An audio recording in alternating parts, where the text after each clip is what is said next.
nak katakan, ini Malaysia, bukan Mali, bukan Zimbabwe, bukan Bangladesh. Ini negara pengeluar minyak.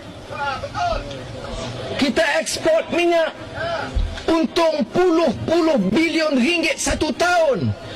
Dah untung, ni untung ke mana? Untung kepada syarikat kerajaan. Petronas itu 100% milik kerajaan. Untung ratus bilion ringgit.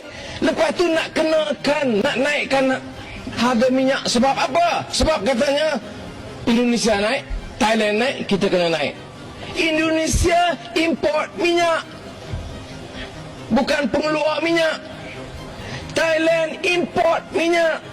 Dia kalau tak naik, siapa nak bayar harga import tu? Malaysia ekspor minyak, kita keluarkan minyak, bukan kita beli minyak orang. Sebab itu tak boleh kita naikkan harga minyak.